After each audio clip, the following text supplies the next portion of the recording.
Muy buenas noches, bienvenidos a una nueva semana Así Somos y también nueva temporada. Arrancamos así la temporada 2022 de nuestro programa. Tú desde ya puedes comentar en las redes sociales con AS Rusia versus Ucrania, porque ese es el tema que nos reúne justamente hoy día. Tras 80 años, las sirenas antiaéreas volvieron a sonar justamente en Ucrania, dando anuncio de este temido ataque, invasión de Rusia. Hasta cifras oficiales del día domingo, Monty, ya se contaba en Ucrania con 352, estamos escuchando y viendo el video de estas sirenas antiaéreas. Cifras la banda sonora de la situación. La banda sonora y reiterativa, además. 352 civiles ucranianos habían perdido la vida hasta el día domingo y 1.684 heridos se contaban. Entre los fallecidos, lamentablemente, se habla también de 14 eran menores de edad. Rusia, Juan Andrés Alfate, recién el domingo reconoció que tenía bajas también en su ejército. Vamos a comentar de todo esto junto a Juan Andrés Alfate, junto a Monty y a un tremendo invitado. Él es historiador y politólogo. Bienvenido a Así Somos, Max Quitral. ¿Cómo estás? Hola, ¿cómo estás? Muchas gracias por la invitación. Siempre un agrado poder conversar con ustedes. Gracias. Bueno, yo creo que hoy día vamos a poner muchos puntos sobre las IES.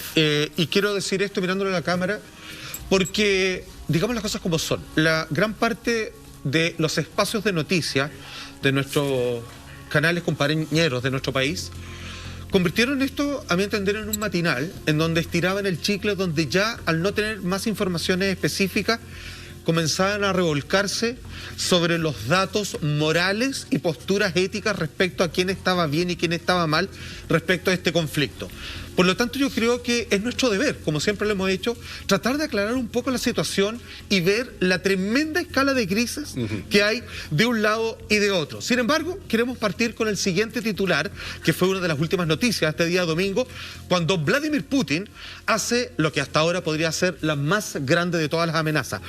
Dice él que Putin, a partir de este titular, pone en alerta sus fuerzas nucleares como respuesta a las sanciones, hoy por hoy, económicas principalmente, y también de ayuda de armas a Ucrania con respecto a lo que la OTAN y Occidente ha hecho en respuesta a esta, llámela, invasión, ataque o desplazamiento militar, como él mismo llama.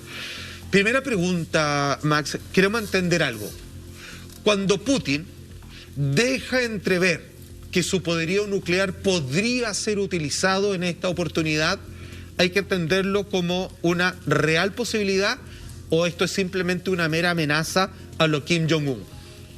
Bueno, todas las posibilidades pueden estar presentes en este escenario. Sin embargo, yo pienso que es una forma de contener, de colocar cierta presión a las fuerzas occidentales para que de alguna forma vayan moderando ciertas sanciones que se han impuesto en las últimas horas, pero para demostrar también... O que no vaya más allá que estas sanciones. Exacto, porque además dentro de Europa también hay otros países que cuentan con armas nucleares y por tanto es una forma de ir bloqueando, conteniendo ciertas decisiones, pero también es porque tiene que imponer sus criterios y decir, mira, nosotros sí contamos con armas mucho más destructivas, por tanto es importante que Occidente tenga clara esa situación. Sí, recordemos que todo esto empieza a ocurrir la madrugada del día jueves 24 de febrero, cuando Rusia decide invadir las provincias separatistas prorrusas, ¿cierto?, de Donetsk y Luhansk, ubicadas en la región de Donbass, al sureste de Ucrania, en donde la mayoría de los habitantes son rusos, o sea, se consideran rusos, son prorrusos, hablan ruso, muchos tienen pasaporte ruso, y es un conflicto que viene ya desde el 2014, desde que Rusia se anexa a Crimea, ¿cierto? Reconocen su independencia en marzo del 2014, y luego de eso, entre abril y mayo, fue como el aliciente para que la región de Donbass dijera, nosotros también queremos que nuestras provincias, que se consideran también parte de Rusia, tengan su independencia. Y ahí empieza esta guerra civil, en donde están los prorrusos apoyados por Moscú versus el ejército ucraniano. Y de ahí entonces todas estas declaraciones que ha hecho Putin, que durante estos 8 años el pueblo ruso, ¿cierto?, ha sido parte de un genocidio por parte de los neonazis, llamando incluso de drogadictos neonazis al gobierno, o sea, haciendo un llamado al presidente Zelensky, que sabemos que él es de origen judío, de hecho su lengua materna es el ruso, o sea, tratando también de instalar un poco la propaganda política y esta retórica, ¿cierto?, belicista que ha tenido Putin durante muchos años. ¿Tú crees que también va por ahí, o sea, ocupar esta propaganda, ¿cierto?, para para poder lograr este objetivo final que pareciera ser apoderarse de Kiev para derrocar al gobierno de Zelensky e instaurar un gobierno que sea más prorruso, un poco lo que pasa hoy día con Bielorrusia. Sí, es muy importante lo que tú mencionas, Monty, porque claro, dentro de lo que uno ha conocido estos días y la información que ha circulado en las grandes cadenas de televisión y por cierto en las redes sociales, están obviando este antecedente. Y este antecedente histórico, cultural, geopolítico, es muy importante para entender el comportamiento que ha tenido Rusia. Tú muy bien señalas de esta masacre ocurrida en el 2014, lo que se conoce como la masacre de Odessa, donde sectores antifascistas de izquierda más radical fueron prácticamente masacrados en un momento por parte de sectores fascistas y vinculados a movimientos nazis en Ucrania por pensar distinto. Y porque estaban en contra de la posición ucraniana en ese sentido de aliarse no solo con la OTAN, sino que ser reconocidos por la Unión Europea. Porque eso va en contra finalmente de su cultura, de su tradición, y pidieron ayuda a Rusia. Entonces, la zona del Donbass, ahí está la clave para entender el conflicto que estamos discutiendo justamente esta noche, porque no es una situación irrelevante, porque lo que se ha denunciado es un permanente hostigamiento por parte de Ucrania a la zona del Donbass con el silencio absoluto de las potencias centrales que hoy están clamando que no por es una solo libertad. hostigamiento, hay bajas de 14.000 civiles. 14.000 civiles, es muy importante ese dato. 14.000 civiles. Exactamente. Y uno podría decir incluso que lo que se evidencia ahí, con la mesura y la ponderación, por cierto, de que hay una especie de limpieza racial o limpieza étnica. Y por tanto, ese elemento es fundamental. El reconocimiento de Rusia de la zona del Donbass no es un hecho aislado, porque obliga a Rusia a tomar acciones para defender a su población. Es decir, que ese antecedente histórico que lamentablemente ha estado oculto, olvidado en el análisis para explicar la situación, es importante que la gente lo sepa, porque ahí está la clave de lo que estamos discutiendo. Es tan importante que les parece si lo dejamos para más adelante, para darle el espacio que se merece justamente para hablar de todo este asunto, porque claro, acá tenemos que entender que no existen ni buenos ni malos. Ni Rusia ni Ucrania eran la odisea ni el paraíso para poder vivir efectivamente. En ambos lados hay persecución, hay cambio de líderes también, hay que darle todo un contexto que más adelante lo vamos a tratar en detalle. Hoy día, lunes, pasaba algo bien importante a las 8 de la mañana, ¿cierto? Para dejar ese tema, que era el inicio de las negociaciones. Sí. El inicio de las negociaciones, además, que no era en cualquier lado, sino que justamente era en Bielorrusia, un lugar que además es aliado de Rusia, lo podríamos decir, de Rusia, justamente, un lugar que el presidente de Ucrania en primera instancia había dicho: cualquier lugar me sirve, menos ahí, no quiero hacer la negociación ahí, y después terminó cediendo. Quiero preguntarte, Max, ¿qué significa efectivamente que la negociación sea en ese lugar? ¿Tiene algún simbolismo, alguna importancia, tomando en cuenta que dentro de las primeras medidas en esta negociación de Ucrania eran justamente pedir el ingreso inmediato a la Unión Europea, fue lo primero que pidieron en esta reunión, y además pide el cese del fuego y el retiro inmediato de tropas rusas? Con eso se comenzó esta reunión que partió de eso de las 8 de la mañana. Sí, bueno, es importante antecedente. O sea, yo creo que es relevante que todas las potencias, todos los actores involucrados vayan colocando la vía de la negociación, de la diplomacia, por sobre los ataques y cualquier tipo de intervención militar. Me parece que es una señal importante en términos políticos y diplomáticos. Lo segundo sí tiene una carga simbólica porque se está actuando en una zona de influencia rusa. Bielorrusia siempre ha manifestado una posición cercana a Rusia, por tanto, hacerlo en otro sector, evidentemente que podría debilitar la posición de Vladimir Putin. ¿Les han tirado la oreja, eso sí, en algún momento? Sí, obviamente. Vuelvan para acá. Sí, obviamente, porque claro, tiene una personalidad bastante contradictoria, cuestionable, la figura del presidente de Bielorrusia. Pero son señales políticas, diplomáticas y culturales, porque de alguna manera están reconociendo la influencia que está teniendo Rusia. O sea, Bielorrusia, al ser aliado directo de Rusia y que se estén desarrollando las negociaciones ahí, tiene un aspecto simbólico importante y da cierta tranquilidad, por lo menos, para la posición rusa. Ahora, varios analistas y los líderes del primer mundo dicen que poco y nada realmente se va a sacar de estas negociaciones, sobre todo, digamos, el gobierno polaco. El mismo presidente de Ucrania lo dijo. Exacto, decían, no creo que lleguemos a nada, porque lo que yo tengo que pedir es precisamente la razón de por qué ustedes nos atacan, en parte, y lo que ellos solicitan a Ucrania finalmente es lo que nosotros necesitamos recuperar. O sea, pareciera que nadie podría dar un paso, porque en realidad, como tú bien explicabas, yo creo que es solo un gran conflicto y aquí viene la pregunta, si solo es el conflicto de Donbass, en donde estamos entendiendo de que, esto es súper impopular decirlo, pero por lo que acabamos de entender, sí hay razón de peso para cualquier país que se sintiera en una situación similar. Si, por ejemplo, en el límite de Bolivia con Chile, viéramos que hay una aldea de chilenos que están siendo abusados, digamos, nos veríamos la obligación de interferir ahí, ¿cierto? Entonces, digamos, entendamos que parece que hay una justificación base de todo esto.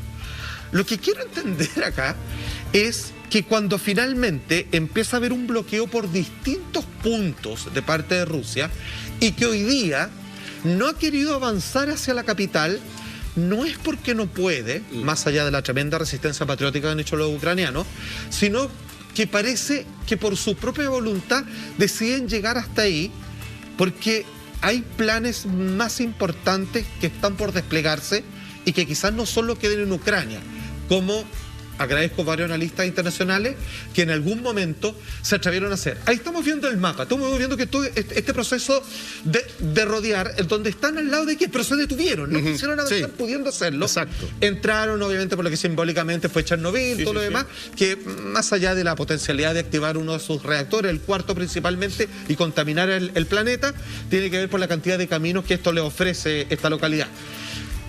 Ayúdame a entender esto. Si hoy día están detenidos, ¿es por estas negociaciones o es porque no queremos seguir avanzando porque Ucrania, el problema ya lo tenemos resuelto y tenemos más planes más adelante? Otros países, el Mar Báltico, etcétera, etcétera. A ver, yo creo que la capacidad militar que tiene Rusia podría haber sido puesta en su totalidad desde el comienzo. Claro. O sea, ¿por qué no lo hizo? Es una muy buena pregunta. Tal vez para de esta manera no solo mostrar su poderío, también para ver cómo iban a reaccionar las potencias centrales. Tal vez es una manera de poner en equilibrio, decir, a ver, ¿cuánto está pesando Occidente finalmente en el consciente Que todo lo tenía calculado. No podemos pensar que esto se activó de la noche anterior. Esto se viene pensando hace mucho rato. O sea, pensar que Rusia, la potencia, que son imperios, ¿se acuerdan? Son imperios, se le ocurrió de la noche a la mañana, eso es un error. Esto se viene programando hace mucho rato. Lo que sí creo, mi querido Juan Andrés, es que pienso que aquí hay una reconfiguración geopolítica. Lo que va a venir es una nueva reconfiguración geopolítica donde Rusia, un orden mundial si tú lo quieres llamar de esa manera, donde Rusia quiere tener un protagonismo importante, pero además habría que saber, pensar, analizar cuál va a ser el rol que pueda cumplir China dentro de esta reconfiguración. Entonces, más allá de las negociaciones, los acercamientos que ustedes están planteando, que si bien Ucrania puede decir, mira, no vamos a tener nada en limpio, si parte de esa premisa, entonces ¿para qué negocias? O sea, esto es una cuestión de política clara. El presidente decía para que no quede duda y que trate, por lo menos, de que no existiera la guerra. Pero si él está realmente convencido que ese no es el camino y el camino es lo militar, debiese enfatizar en aquello. Sin embargo, sí optó finalmente por la vía diplomática, por tanto, a la larga sí está creyendo que puede lograr algún tipo de solución política por vía de esa negociación. Max, algunos analistas políticos, mientras estamos revisando algunos bombardeos justamente de la capital de Ucrania, de Kiev, algunas imágenes que son impresionantes, hay que decir, bombardeos aéreos. Nosotros no vamos a mostrar todas las imágenes, hicimos una selección porque algunas son bien impactantes y además tenemos el chequeo riguroso periodístico de poner imágenes que son reales, porque hay mucha imagen falsa que está dando vuelta en los noticieros una y otra vez, están sido chequeadas por agencias internacionales que efectivamente son reales. Da la sensación, y algunos analistas políticos el fin de semana comentaban, de esta especie de de soledad que está viviendo Rusia en este minuto. Uno podría pensar que efectivamente China tenía que ser su aliado principal, y tenemos, por ejemplo, en el Consejo de Seguridad de las Naciones Unidas, donde China dijo, yo no voy a votar, no voto ni a favor ni en contra de sanciones, ¿cierto? Dijeron, nosotros nos vamos a abstener de votar. Ella le echó la culpa a Estados Unidos. Claro, pero también recuerda que la primera señal de China es como pedir un cese al fuego de alguna forma. Suavecito, pero lo pidió, que es algo que uno podría decir es todo lo contrario a lo que China iba a reaccionar. Claro. ¿Se está quedando solo Rusia o es parte de la estrategia justamente todo esto que estamos viendo de un poco, estoy yo contra el mundo y mis aliados se están quedando calladitos?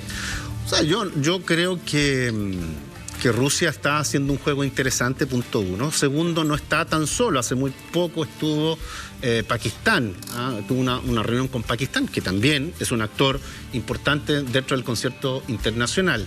Tiene aliados, y en América Latina también los tiene. De hecho, Rusia está mirando mucho a América Latina y pretende reforzar esos lazos. Ahora bien, en el caso de China, que tú muy bien señalas, ha tomado una postura más cómoda, no ha interferido directamente.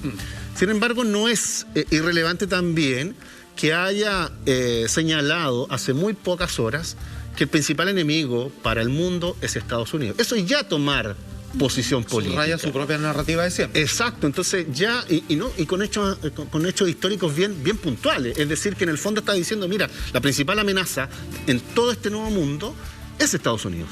Y por tanto, independiente de cómo haya votado en el Consejo de Seguridad, esa señal política, esa señal diplomática es mucho más potente.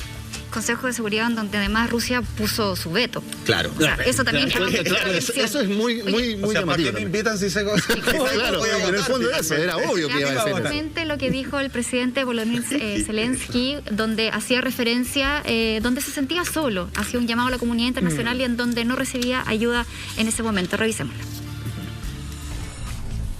Цим ранком ми захищаємо нашу державу наодинці. Як і вчора, найпотужніші сили світу спостерігають здалеку. Чи переконали Росію вчорашні санкції? Ми чуємо у своєму небі і бачимо на своїй землі, що цього недостатньо. Чужі війська все ще намагаються активізуватись на нашій території. Тільки солідарність, тільки рішучість українців здатна зберегти нашу свободу і захистити державу. Армія, прикордонники, Національна гвардія, поліція, розвідка, сили територіальної оборони – усі виконують свої завдання по максимуму. Дуже важливо, щоб сьогодні наші громадяни, всі наші люди продемонстрували також максимальну витримку і взаємопідтримку.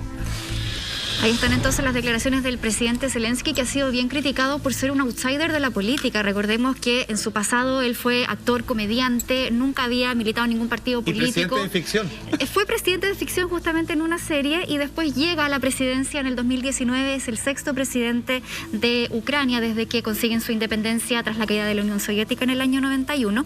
Y él justamente gana con dos grandes promesas de campaña. Una tenía que ver con poner fin a la guerra en el sector de Donbass y acabar con la influencia corrupta de los oligarcas del Estado. Y acá vemos una figura que por estos días, ¿por qué tenía tanta crítica? Porque decían que él no tenía la expertise para poder enfrentarse a un gigante como Putin, que dicho en buenas palabras, en buen chileno, es un viejo zorro de la política, que sabe perfectamente cómo acudir a esa retórica, ¿cierto? A esa propaganda, cómo mover las piezas. Nunca se sabe cuáles son las verdaderas intenciones de Putin y aún así hemos visto que es un personaje que es tremendamente corajudo, que ha hecho frente, que no se ha escondido, que Estados Unidos le ofreció sacarlo de ahí. De hecho, él también en unas declaraciones por sus redes sociales dice que temía por su vida y Estados Unidos le ofrece la ayuda y él dice, no, yo me quedo acá. Y él cada cierto tiempo ha enviado estas señales de que sigue en Kiev y que sigue haciendo frente. Entonces es un personaje que se ha convertido por estos días en, entre comillas, como el gran salvador de la zona. Sí, bueno, todo lo que tú señalas claramente forma parte de este perfil del presidente ucraniano, pero claramente terminar con la guerra del Donbass no lo consiguió, muy por el contrario, la agudizó, y creo que esa promesa de campaña probablemente también ha sido un justificativo para lo que estamos viviendo actualmente. Sí, ha logrado la atención internacional, ¿cierto?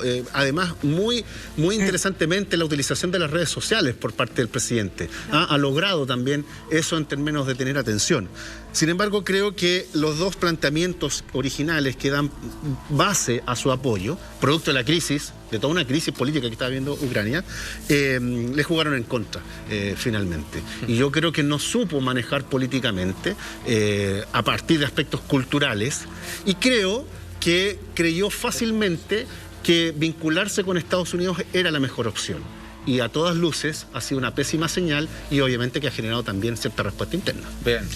Wow, estamos analizando todo lo que está sucediendo justamente en esta realidad, Ucrania y Rusia. Quiero que revisemos un audio justamente de cómo ucranianos, hay una fuerza civil muy potente en Ucrania que está defendiendo justamente su sector. Se está entregando armas a diestra y siniestra, básicamente a quien tenga manos y las quiera utilizar. Seguimos analizando el conflicto, escuchemos este audio y nos reencontramos.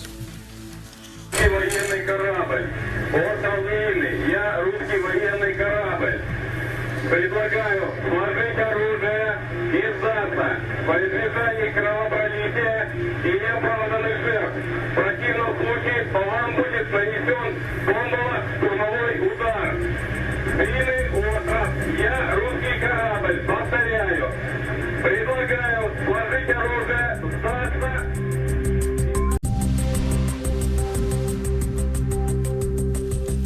Ya estamos de regreso en Así Somos. Comenta en las redes sociales con AS Rusia versus Ucrania. Ya vamos a continuar con este tema, pero antes, escúchame bien, porque el próximo 21 de marzo la red tiene el honor de transmitir la ceremonia de premios Caleuche, Gente que se Transforma 2022. Y junto a Chile Actores, queremos que ustedes, sí, ustedes sean parte de este momento, participando y votando por ese maravilloso premio que es el premio del público. ¿Cómo? Bueno, puedes votar hasta el 21 de marzo, incluso durante la ceremonia de entrega, puedes votar y elegir entre actrices y actores nominados. Ingresa ahora o cuando quieras a premioscaleuche.cl y elige a tu favorito. Premios Caleuche, un imperdible por las pantallas de la red. Excelente.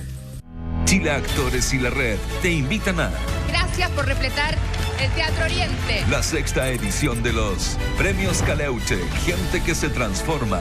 Con solo un clic, participa en el Premio del Público 2022, votando por tu actor o actriz favorita en la página www.premioscaleuche.cl desde el 28 de febrero al 21 de marzo.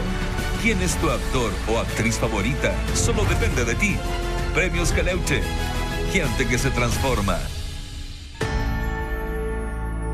Ahí está, Premios Caleuche, entonces Gente que se Transforma, Premios 2022. Antes de irnos al corte estábamos revisando un audio justamente que es de una isla en Ucrania que estaba ocupada ante militares que estaban defendiendo su isla cuando llegan justamente rusos. ¿Qué es lo que dijeron? ¿Cómo defendieron esta isla? Lo escuchamos ahora.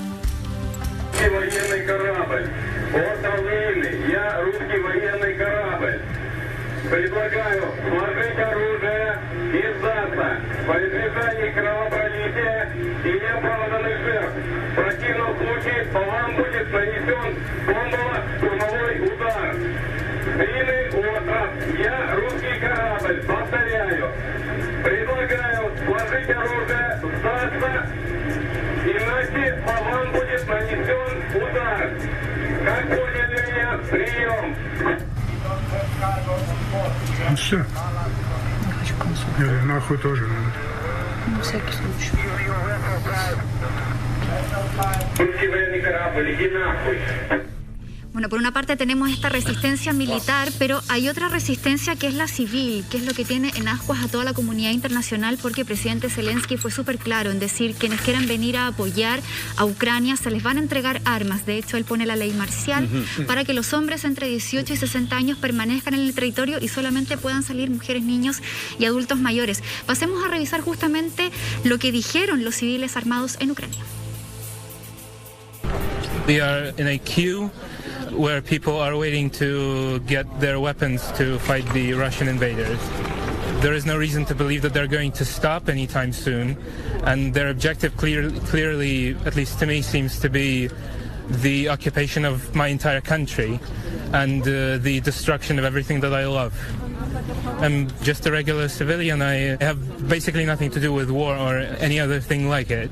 And I wouldn't really want to participate in anything like this, but I don't really have any choice because this is my home. Мотивація проста. Це краще, ніж сидіти вдома і чекати, поки до тебе щось прилетить. І хто як не ми. When I heard the explosions, I decided that I'm ready. I'm an adult woman, I'm healthy, and it's my responsibility. Так, наразі, виходячи з того, що ми прив'язані до конкретного району Києва, ми готуємося саме до вуличних боїв. Нам розповідають, як правильно себе поводити в команді, поодинці. Люди тільки йдуть і підтримують, тільки хвалять, і щоб хтось переживав за це, що ми зброю. Я за сутки останні це. Наоборот, чим більше людей зараз, українців, всі зброють, тим спокійніше буде спати. Hoy estábamos viendo justamente cómo hacían filas incluso para recibir estas armas. Recordad que el presidente de Ucrania dijo que a cualquier persona que quisiera un arma se las iba a entregar sin ningún análisis de por medio. En un país que fuera, Michael, hay gente que se creen que vive y que no podían porque estaba sobrecopada. Estamos copados ya. Cuando uno ve esta imagen, cuando uno ve Ucrania, que es un país que, hay que decirlo, está tremendamente dividido entre personas que son pro-OTAN justamente y pro-Rusia. Entregar a diestra y siniestra armas, armamentos a cualquier persona sin mediar de qué lado estás, ¿no podría gatillar o no podríamos estar frente a una posible guerra civil en algún momento? O sea, es una posibilidad absoluta, porque además no solo tú estás fomentando aquello, sino que también estás fomentando que la gente se vaya empoderando y claro, vaya queriendo mucho más su territorio. Ahora, es una medida arriesgada, pienso yo, porque en el fondo también uno puede hacer esta otra lectura. O sea, ¿por qué le estamos entregando armas a la población civil? ¿Nuestro ejército no es tan fuerte? ¿Dónde está el ejército? ¿Dónde están en las imágenes? ¿Por qué queremos dar una señal hacia la opinión pública de sensibilizar y cómo este personaje siniestro como Vladimir Putin va a ser capaz de apuntar a la población civil? Posiblemente puede hacer eso. Pero la verdad que desde el punto de vista de la estrategia, yo pienso que más bien es una señal comunicacional que una forma de demostrar fuerza frente a tu enemigo. Es una opinión muy personal. Ok, ya, pero corazón sí, pero exactamente. Porque yo creo que acá hay algo muy importante. Repasemos. Efectivamente, pareciera que la narrativa, el argumento que las imágenes internacionales nos quieren contar es respecto a de la cual no tengo duda, fortaleza y patriotismo del pueblo ruso. Exacto. O sea, del pueblo ucraniano. Sí, claro. Quiero defender a mi patria y voy. Hay influencers, incluso, sí. hay incluso algunas cosas medias frívolas. Así como Miss Ucrania, es como yo, que soy el TikToker con más seguidores, también agarré una pistola y grande Ucrania y todo lo demás. Entonces, tiene de todo esto. Pero soldado ucraniano no veo por ninguna parte. Así como por la patria y vamos a atacar y todo lo demás. Esta es mi pregunta. Esta guerra, que es una guerra de información, porque tiene, como decíamos, mucha fake news. Muy buen punto. Esto que estamos viendo es una fake news en potencia, vale decir, los ucranianos no están resistiendo, es simplemente que Rusia no quiere meterle las patas encima todavía, porque podría hacerla de un día para otro y se acabó.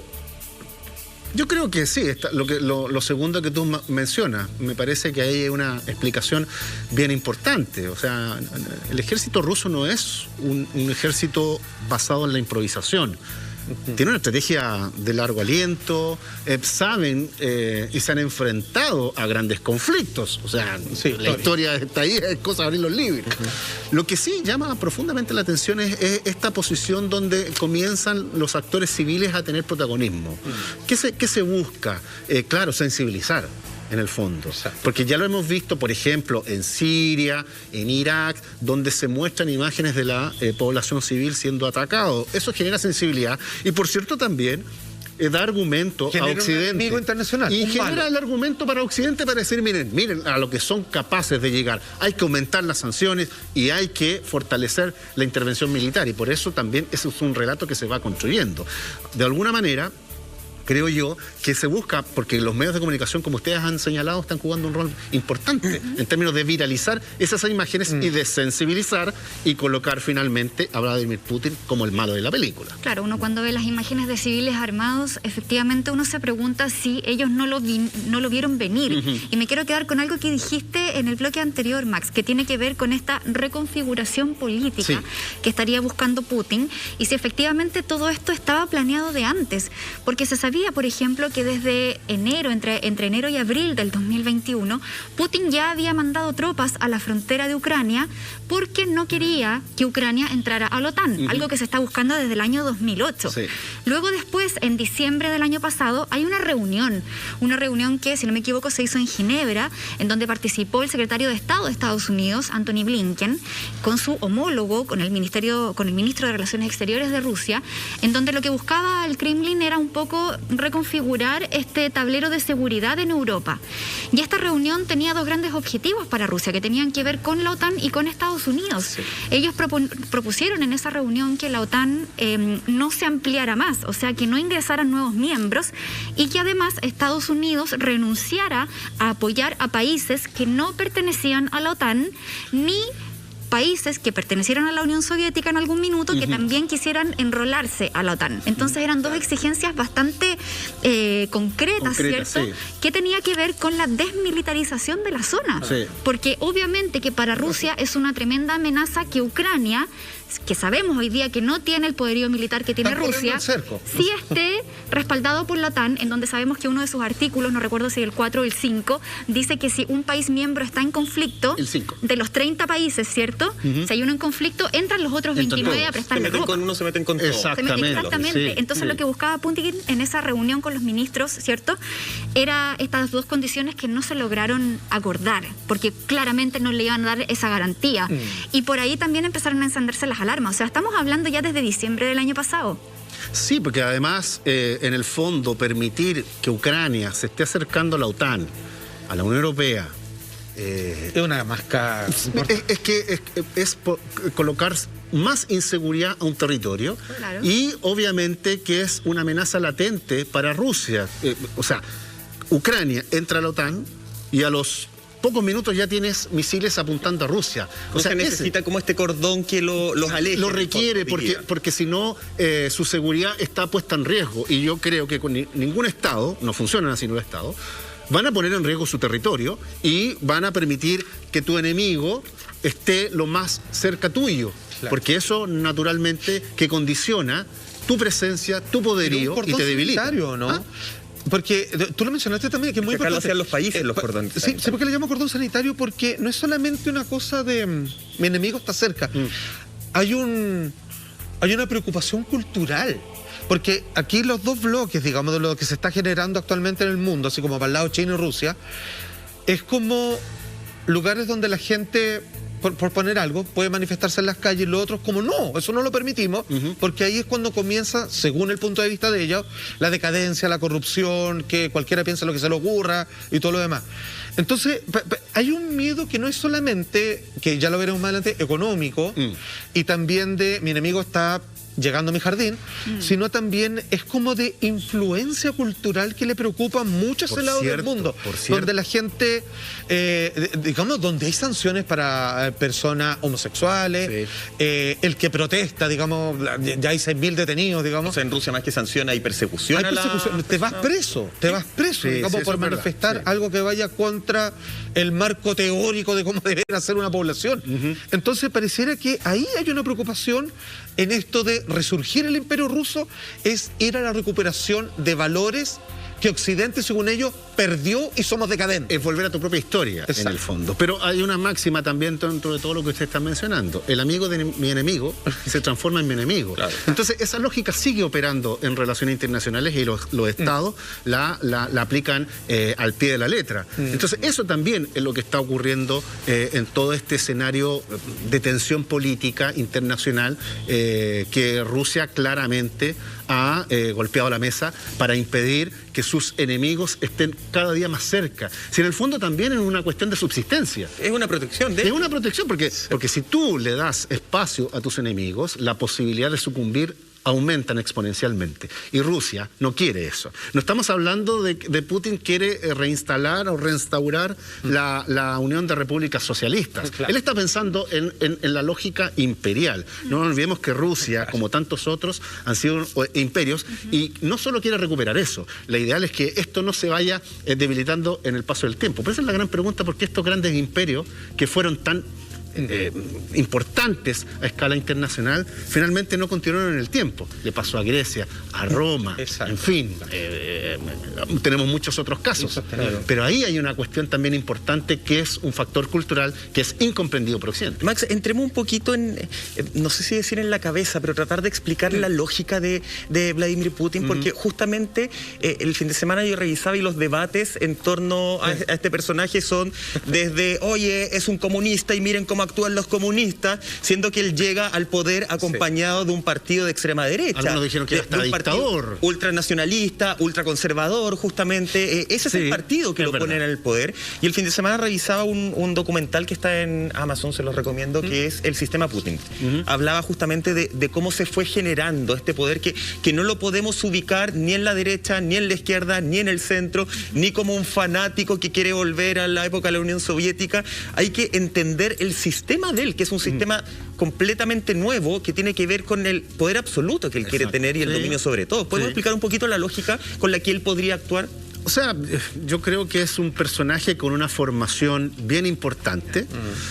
Fue miembro de la KGB, no nos olvidemos de aquello. Por tanto, tiene una formación militar muy, muy profunda y con una concepción de la geopolítica bien clara.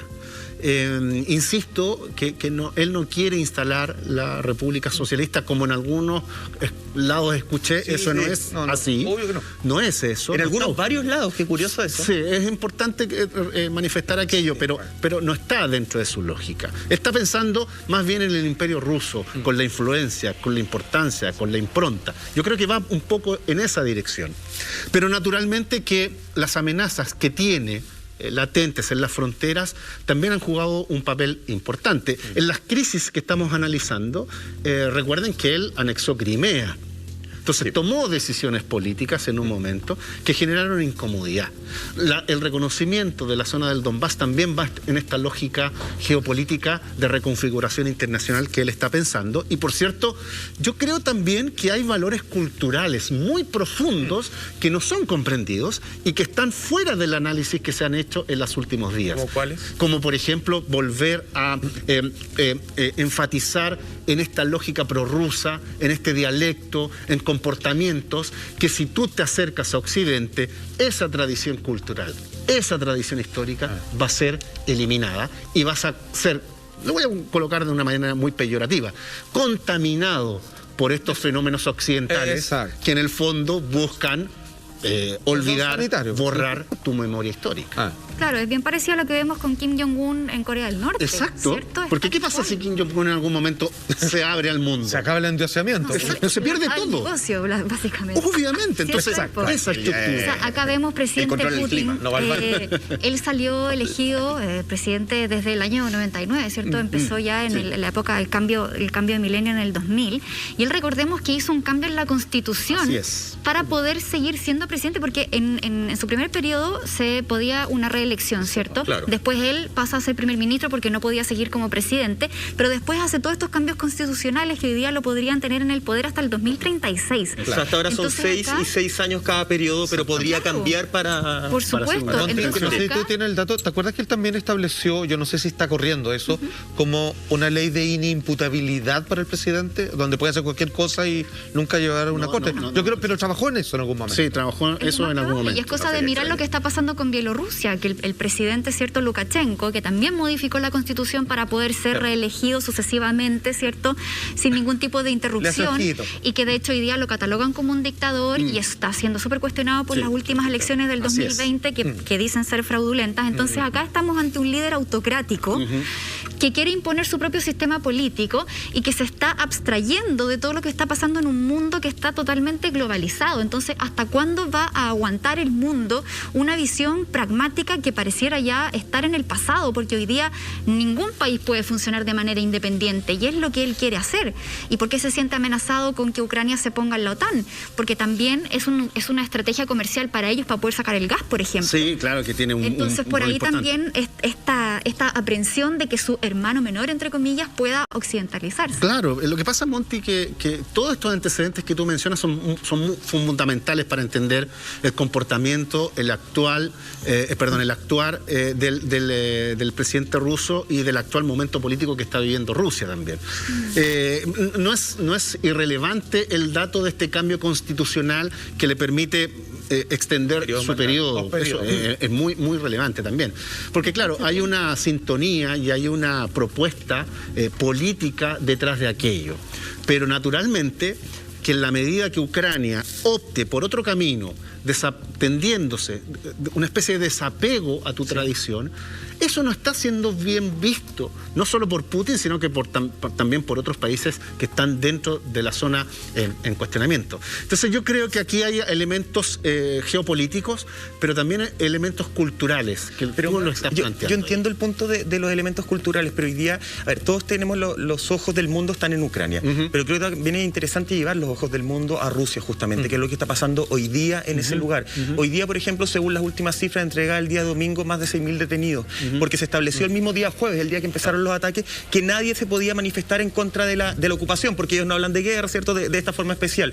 Hoy día hay más de 6.000 personas detenidas justamente por querer manifestarse libremente. Eso, el mundo hasta cuándo lo va a aguantar. Hoy día tenemos en Rusia que se avisó justamente que se iba a prohibir el uso de Facebook porque sentía que Facebook estaba justamente haciéndole un mal negocio a Rusia, lo estoy diciendo en mis palabras, y que estaba emitiendo muchas noticias falsas desde Estados Unidos. Se está coartando la libertad de información, la libertad de expresión. Hoy día tenemos un país de Rusia, y ojo, no quiero pintar Ucrania como la odisea. No, Ucrania estoy de acuerdo. Pero creo que de repente se nos olvida que en Rusia, por ejemplo, hoy día los miembros de la comunidad LGBTIQ+, no pueden ni siquiera alzar la voz, porque no es que no te escuchen, es que básicamente eres perseguido. Hay una persecución activa a todos los miembros de aquella comunidad. Entonces, los movimientos feministas también. Los movimientos feministas son absolutamente acallados, no pueden existir. Entonces, ese es el miedo cuando hablamos de temas culturales, ese es el miedo de que empecemos a conocer el mundo y occidentalizarnos. Exactamente, tú lo has dicho, pero magistralmente. O sea, son elementos, son factores de oposición a Putin. Tiene bemoles, no es que sea una figura que no tiene errores. Tiene aciertos, pero tiene muchos errores. Perdón, pero hay algo que no hay que mencionarlo, porque nosotros vivimos en ese mundo de libertad de expresión, pero según Putin, libertad, maestro. Esa es una bomba que ellos nos pusieron a nosotros para que corrompiéramos. Para contaminar. Y ahora se le está devolviendo y yo no lo quiero dejar pasar. No analizar eso. Todo nuestra que llamamos libertad es una trampa que ellos pusieron desde Gramsci para que nosotros nos tragáramos el cuento de que somos libres, subdividiendo en grupos nucleares, digamos, de distintas peticiones, y que así, digamos, no tuviéramos cabeza. Y para ellos que esto se les devuelva es la trampa que ellos nos pusieron. Es muy interesante porque ellos no quieren esta libertad, porque en realidad para ellos es un arma contra los gobiernos. Porque mientras más libertad se le da a un pueblo, más divisiones de grupos pueden existir. Y se va todo para todos lados. Pero por otro lado estás juntando, claro, y empiezan ahí los conflictos, pero por otro lado estás básicamente encarcelando a todos los que piensan distinto. No, entonces, de acuerdo. Ese es el tema, y esa es la realidad que, por lo menos a mí, desde este asiento, y vuelta a días de descanso me entenderán, me cuesta mucho entender. Quiero que lo analicemos, por favor, y que también entremos justamente al inicio de este conflicto de alguna forma, esta zona de Donbass, de cómo ha sido atacada, de genocidio se habla justamente. Hoy día hay un trámite en el Tribunal Internacional de La Haya de parte del presidente de Ucrania para decir, oye, quiero que quede claro que acá jamás se ha cometido genocidio. ¿Qué tiene que ver con esta lucha social que partió de los universitarios de 91 días en diciembre del 2013? ¿Qué tiene que ver esa realidad con la que estamos viviendo hoy día? Todo eso y mucho más. Max Quitral lo responde después de la siguiente pausa.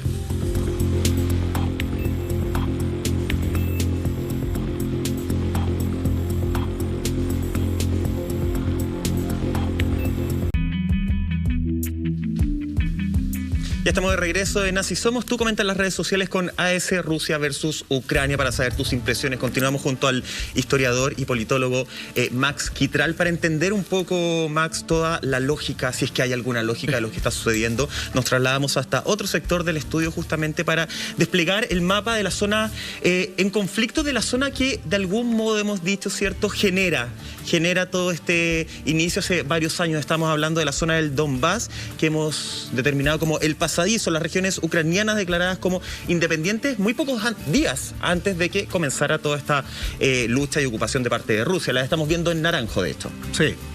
Es importante lo que tú mencionas, porque a mi modo de ver, aquí está la clave de lo que está ocurriendo en esta tensión política entre Rusia y Ucrania, porque son zonas comercialmente muy atractivas, pero además con una tradición cultural importante, y zonas que han vivido, lo habíamos dicho también en un momento, una especie de persecución étnica por parte de Ucrania. Son zonas que en el 2014 se independizaron porque no estaban de acuerdo con la política que se estaba llevando a cabo por parte de Ucrania. Una vez que cae el gobierno en el año 2014. Mayo del 2014. Mayo del 2014. Ya se había ido este presidente que era prorruso, además. Sí, tengo acá el nombre porque de repente me cuestan los datos de los presidentes, pero para que la gente más o menos lo tenga muy en cuenta, el presidente Yanukovych cae en el 2014 y es un presidente que estaba de acuerdo con la política de Rusia. Y estas zonas también... De hecho, es asilo político en Rusia. Exactamente. Y estas zonas también estaban de acuerdo con seguir con la lógica impuesta por Rusia. Ucrania no quería eso y por tanto lo que busca es justamente que estas zonas se acerquen a Occidente y eviten mantener esa posición cercana a Vladimir Putin. Todo a partir del 2014. Estas zonas son tan importantes y las vamos a ver ahora en pantalla, las que están en naranjo, Donetsk y Luhansk,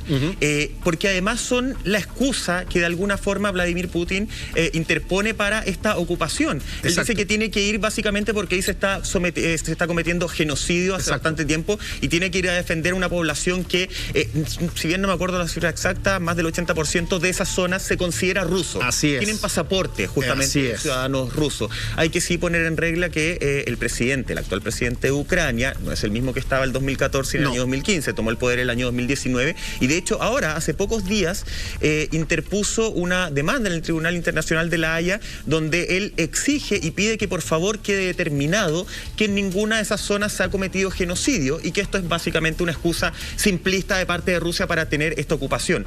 ¿Cuál es la visión histórica de eso? Yo creo que ahí, bueno, los tribunales internacionales tendrán que escuchar a todas las partes y tratar de dilucidar si efectivamente los dichos del presidente ucraniano son tan así como los relata.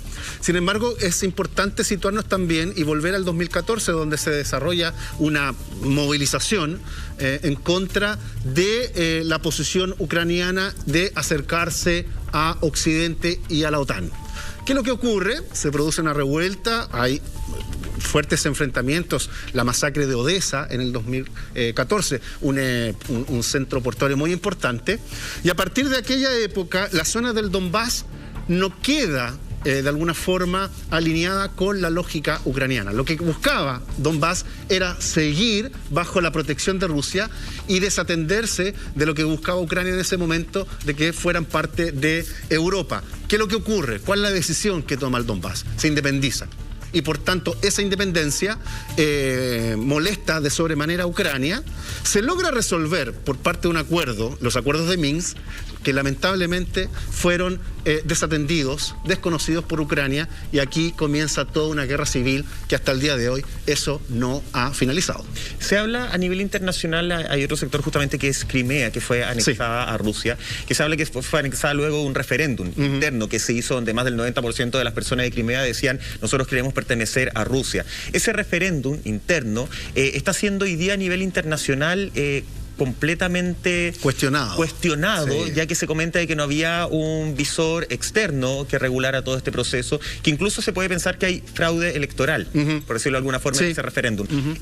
¿Puede haber pasado lo mismo en estas dos zonas? ¿Es algo que se está analizando y estudiando? Lo que pasa es que en la elección pasada, más del 70% de las personas, cuando digo elección pasada me estoy refiriendo al 2014, más del 70% de la población de la zona del Donbass estaban de acuerdo con mantener la cercanía con Rusia, en el fondo. Y eso es un antecedente muy importante. Probablemente ese dato en la actualidad no sea el mismo. Esa encuesta, ese referéndum, ¿quién lo realizaron los mismos en los procesos de votación interna. Y eso fue un resultado importante, porque tú puedes mirar los datos y cuánta votación había en su momento, y el respaldo al régimen de Yanukovych era bastante alto, y está un poco en esa dirección. Pero si realmente la gente del Donbass no hubiesen estado de acuerdo con seguir bajo el alero de Putin, no se habrían independizado. Aquí se buscó una independencia, la autodeterminación de los pueblos, para ir en contra de lo que estaba planteando Ucrania y para mantener esa cercanía finalmente con Rusia. Cuénteme, Juan. A ver, lo que ustedes están conversando y mostrando en este mapa ahí, volvemos al tema, que esto no es menor, porque entendemos que el mundo, la historia, las guerras no está dividido entre bueno y malo. O sea, es una tremenda escala de grises de un lado para otro, donde uno quiere algo según su cultura, tradición, poderío, bullying, lo que quieras, y el otro trata de defenderse, pero a veces ha cometido actos que van contra estos grandes poderosos. Entonces, entendemos que hay razones de peso para que Putin quiera establecer en el Donbass parte de su república expansionista de recuperación del Imperio Ruso. ¿Estamos claros? Sí. Pero Putin no hace eso. Putin comienza a rodear, tratando de llegar actualmente a la capital, ¿cierto?, de Ucrania, porque en realidad pareciera, tratando de meterlo en su cabeza, lo que es muy difícil, de que él considera que él no va a lograr lo que busca a menos que encuentre un cambio de régimen y que el actual presidente de Ucrania sea prorruso, para que no quiera coquetearle al mundo occidental por las infestaciones culturales y todo lo que hemos estado hablando. Mi pregunta es, ¿esto va a quedar acá? O como algunos analistas políticos internacionales dicen, no sabemos dónde esto termina, pero Ucrania es solo el comienzo. Claramente no sabemos dónde termina, sabemos cómo comienza, pero no cómo termina. Lo que sí yo podría proyectar es que se pueda repetir la historia del 2014 en términos de la anexión de Crimea. Si Vladimir Putin consigue finalmente que el Donbass, el sector del Donbass, quede bajo su tutela, sería un segundo triunfo dentro de todo este largo conflicto. Largo conflicto que se incrementa a partir del 2014, con el desconocimiento de los acuerdos de Minsk, con esta limpieza étnica forzada, empujada por Ucrania, con desconocimiento de un aporte y un respaldo popular importante de la zona del Donbass a expresidentes en Ucrania desde el 2010 en adelante. Yo creo que ese podría ser finalmente un triunfo muy significativo en términos de la lógica y del pensamiento que está proyectando Vladimir Putin. Es decir, que ya serían dos triunfos. No solo lo de Crimea, sino que la recuperación del Donbass. Pero es el triunfo que busca, porque no sé si podemos poner nuevamente en la pantalla el mapa. Sí, mira, permiso. Si nosotros tenemos estas dos zonas, ¿cierto?, que pasan a ser de Rusia en el fondo, se empiezan a anexar a Rusia. Si Ucrania entra a la OTAN, pierde igual el cordón como de protección, como este colchoncito que puede tener. El triunfo sería quedarse con esta zona y prohibirle a Ucrania el ingreso a la OTAN. ¿Ese sería el triunfo completo? O sea, ese sería un triunfo absoluto. A eso es lo que apunta de alguna forma este operativo militar. Es que es muy importante también lo que ustedes están mencionando, porque no nos olvidemos que dentro de todo el Donbass, y además por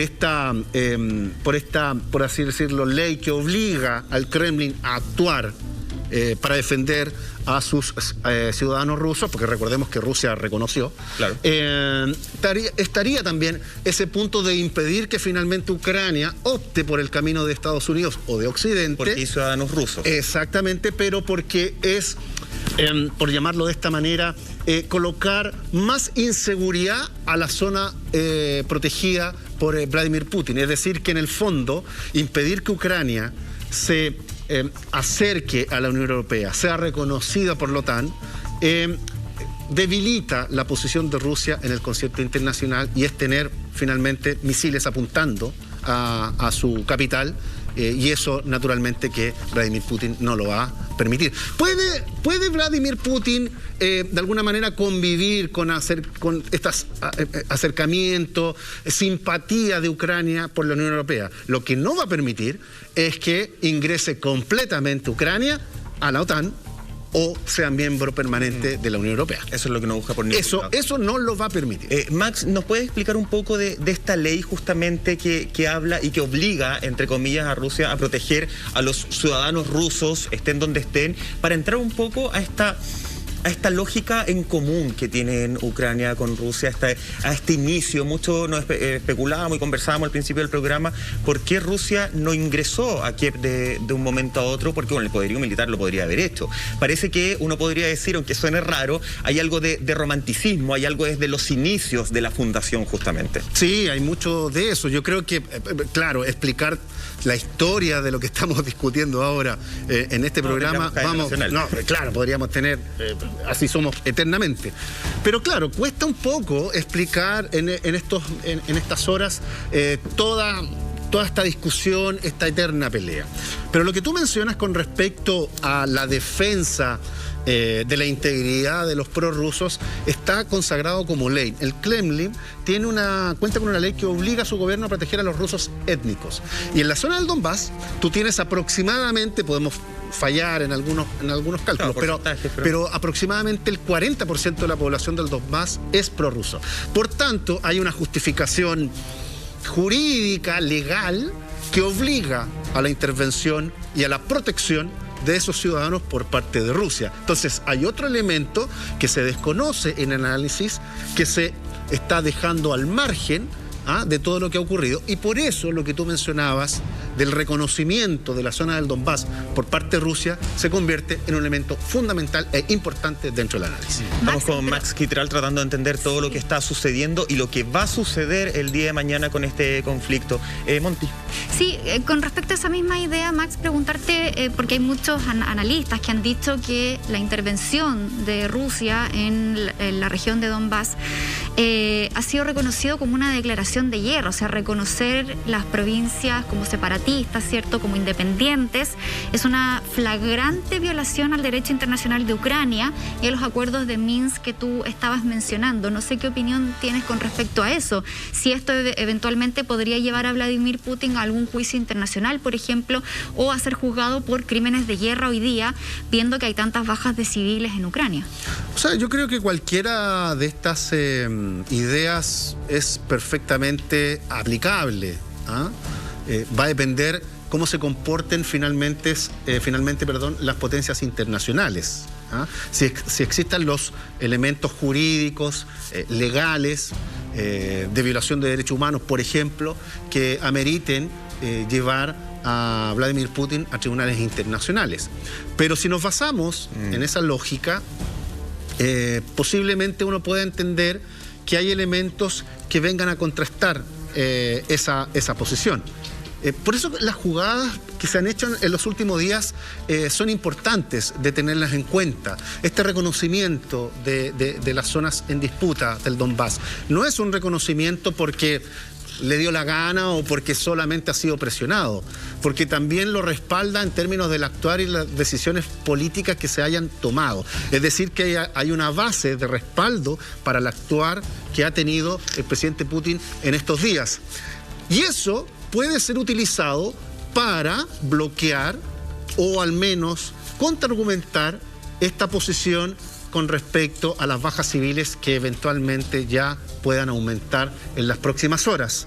Por tanto, a mi modo de ver, creo que hay un terreno un poco todavía medio nublado, oscuro, por precisar, porque el argumento jurídico y el argumento legal puede servir de base para contrastar los ataques en términos políticos internacionales y con tribunales internacionales al que pueda estar sometido Putin en los próximos años. Se hablaba de, claro, tribunales internacionales de Putin para llevar a Vladimir Putin y también al presidente de Bielorrusia, justamente como posible cómplice por haber facilitado todo este sector. Todo esto va a estar analizándose en el camino. Nos falta ver el tema económico también, que es lo que está sucediendo, por qué es tan importante Ucrania y ese sector para Rusia. Pero nosotros como equipo de producción de Así Somos tomamos contacto con Felipe Albornoz. Felipe Albornoz es un chileno justamente que está en Kiev, está viviendo en estas estaciones de metro subterráneas para protegerse de los bombardeos. Su historia la desarrollamos y la revisamos después de la siguiente pausa. Entonces, Así Somos.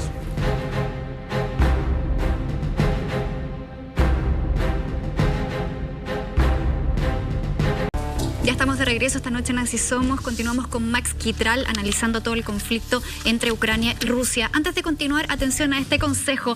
Hazlo tú mismo como un verdadero profesional. Te invitamos a conocer las herramientas y accesorios Works elegidas para ti. Encuéntralas a un precio muy especial en nuestra tienda .lared.cl. Y entonces, como siempre, buenísimos datos por parte de nuestra tienda. Seguimos adelante porque dentro de las sanciones que se han puesto hacia Rusia por parte de Estados Unidos y G7 están las sanciones económicas que tienen que ver con las restricciones contra los bancos rusos, por ejemplo, sacarlos del sistema SWIFT. También restricciones contra los oligarcas rusos, el círculo más cercano de poder de Putin, y también las restricciones a las exportaciones para limitar el acceso tecnológico a los militares y de alguna manera dejarlos sin efectividad. ¿Cómo ves tú estas sanciones económicas, Max? ¿Son efectivamente efectivas? A ver, tiene bastante asidero porque ya se ha aplicado en otra oportunidad. No sé si ha tenido el efecto esperado por Occidente. Cuando digo que han sido aplicados anteriormente, recuerdo el caso de Irán, que en el 2012 ya también sufrió las mismas sanciones económicas que están pensadas ahora en el caso ruso. Si uno revisa, por ejemplo, el comportamiento de los mercados, queda la idea de que sí está teniendo efectos en la caída de las monedas y su depreciación. Pero el punto es si esto se puede mantener en el largo tiempo en términos de debilitar la economía rusa. Según lo que dijo el Banco Central ruso, es que cuentan con un colchón económico que les permite sostenerse en el tiempo. Y un plan B probablemente. Y un plan B, claro, bueno, también sus propias monedas. A ver, es que... Lo que está haciendo China junto con eso. Exacto, buscar de alguna forma su mecanismo alternativo, claro, que permita hacer una especie de bypass del sistema SWIFT y pensar en este reacomodo geopolítico que yo he mencionado, que no sea solo desde un punto de vista político, sino que también desde un punto de vista económico para subsanar lo que Monti estaba mencionando. Max, expliquemos el sistema SWIFT, porque ha sonado mucho este fin de semana, sí, y no sé si en simple alguien lo ha explicado. O sea, lo colocan como si la gente tuviera conocimiento absoluto. Sí, por eso, como claro, que hablamos de boletas para el extranjero. Como si fuera un elemento comunicativo que todos manejaran, y hay gente que desconoce que es una herramienta de comunicación y de manejo bancario de estas grandes... es como dar una boleta en horario fuera de tu circunscripción. Exactamente. Entre bancos internacionales. Entre bancos. Puedes cobrar afuera y transacciones internacionales que están mediadas por este sistema. Perfecto. Y por tanto, como tú estás participando de las reglas que impone Occidente, evidentemente que si hay alguno de los países miembros que no está de acuerdo con los preceptos, puede ser marginado de este sistema, dañando su economía. Eso es finalmente el sistema. Perfecto, es bueno aclarar las cosas porque no todos tenemos que manejar los mismos términos. No lo dice porque no sabe. Yo le hablaba... yo lo empecé a conocer este fin de semana. No, nosotros. No tenía idea. Felipe Albornoz es un chileno justamente que estaba residiendo en la capital de Ucrania, en Kiev. El día viernes, el equipo de producción de Así Somos se comunicó con él. Él nos envió unos audios desde una de las estaciones del metro, donde estaba justamente resguardándose de los bombardeos. Vamos a escuchar sus declaraciones. Estoy en una estación del metro resguardado. La situación está bien compleja. No sé cuándo se podrá salir para la calle. Aquí hay mucha gente. Hay gente está con perros, ya. Así que eso está bien difícil la situación. Y esperemos que vuelva todo esto a la normalidad lo antes posible. Probablemente usted ya conoce el rostro y la voz de Felipe Albornoz, porque lo ha visto comunicarse con varios medios de comunicación de nuestro país. La última vez que nosotros intentamos comunicarnos con él fue ayer, día domingo. No ha podido contestar, obviamente dado la compleja situación que hay de redes, de plataformas, digamos, sobre cómo poder, en términos de señales, poder conversar con él. Esperemos que esté bien junto a todos los chilenos que aún buscan y no han podido cruzar la frontera, y es de esperar que este conflicto, digamos, genere en una condición mucho más diplomática, que no tenga nada que ver con la guerra en terreno. Bueno, Recordemos que la Cancillería chilena confirmaba que habían 53 chilenos allá y hasta el momento ya se dice que hay 7 millones de personas obligadas a salir de Ucrania, que son estos desplazados que finalmente se van a transformar en refugiados en algún país dentro de esa misma comunidad europea que es fronteriza a Ucrania. Así es. Recordemos que la capital de Ucrania estaba con toque de queda desde el sábado a las 5 de la tarde hasta este lunes 8 de la mañana recién se levantó. Entonces también las situaciones de comunicarse eran muy complejas. Hay muchas personas que estaban guardando el poquito de batería que tenían para poder comunicarse con sus familiares. Ya estaban hablando efectivamente de desabastecimiento en algunos sectores. Max, muchas gracias por acompañarnos en esta jornada, por dejarnos todo clarísimo. Espero haber estado a la altura de las circunstancias. Y gracias por la invitación. Al infinito más allá. Hablamos de lo que nadie se atrevió, justamente. Y eso creo que es un valor muy importante y agradecido del Así Somos de que se haya permitido esta transparencia en la información. Y ese va a ser el desafío de la temporada 2022, seguir hablando de lo que nadie se atreve. Nosotros nos reencontramos mañana a eso de las 12:30 horas en un nuevo capítulo de Así Somos junto a Monty y junto a Juan Andrés Salfán. Qué bueno que vino, maestro. Gracias. Veo si veo mañana. Ya, veo si vengo mañana.